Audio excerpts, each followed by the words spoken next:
Alright guys, welcome back to another Fortnite video. Hit that like button down below if you're having a good day. Today is actually the second video that I'm uploading for challenges today, because for some reason Fortnite decided to put up a bunch of the overtime challenges like earlier than they meant to. It's a whole weird thing, but either way guys, in this one I'm going to be showing you how to complete the Ripley versus Sludge challenges, including the location of like the hidden gnome that you need to find, where to find slurp barrels and stuff like that, where to get eliminations at Fort Crumpet, just a full guide for every single challenge so you can get these done in the fastest way possible. So yeah guys, if you find this video helpful and you want to stay in the know with my future challenge guides and stuff like that, be sure to hit that subscribe button and turn on notifications so that you don't miss those. And on top of that, if you want to help support me, you can do so by using code TheLlamaSir in the item shop as an epic partner that helps support the channel, and I appreciate it a ton. But without further ado guys, let's just go ahead and jump into it here with the first challenge on the list. And as always, we'll be going through these in the order that you unlock them, since obviously that makes the most sense. But with that being said, the very first challenge is to earn gold scavenger medals by searching chests, llamas, or supply drops, and you have to earn a total of 3 different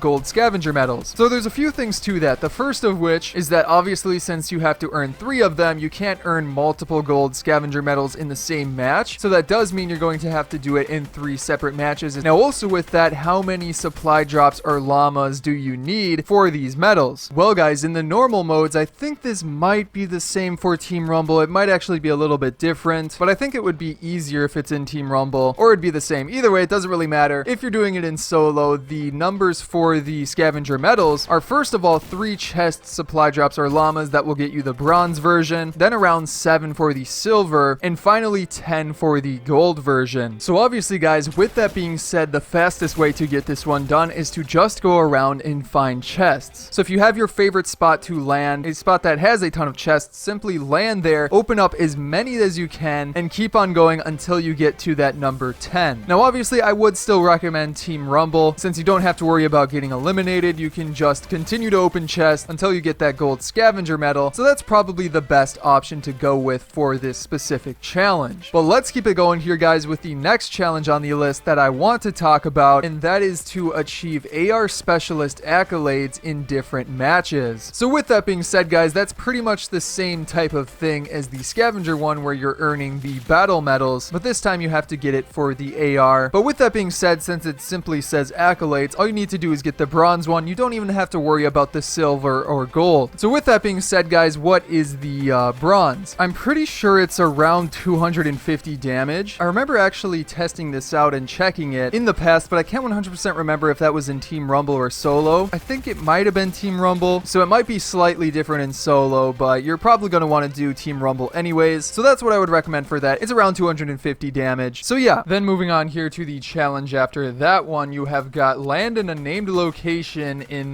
different matches. What even is that challenge? That's not even a challenge. You literally have to play the game for 3 different matches, and you'll get the challenge done. Nice. Alright, jokes aside, I will say one thing that can maybe help with this in case you forget to land exactly in a named location, say in like a Team Rumble match. This actually only works in Team Rumble, but basically you can use the redeploy item to land at a location in case you forgot to land at a named location at the start of a match. You simply want to build up a little bit so you can use the redeploy and then land inside the named location, and that'll work for the challenge as well. So yeah, overall though, it's super easy. Then after that guys, you have to deal any damage with a placed trap to an opponent. So there's sort of 2 ways to go about doing this. The first of which is if you're good at trapping people, then this won't be much of an issue. Simply go into something like Team Rumble, go around a bit until you're able to, you know, build over somebody and trap them in a box, and then place the trap on the side and get the elimination that way. Or sorry, you don't even need an elimination, you just need to deal damage, so it's even easier than you might think. The second way would to just be place a trap somewhere in Team Rumble where a bunch of people run by. You could even set up like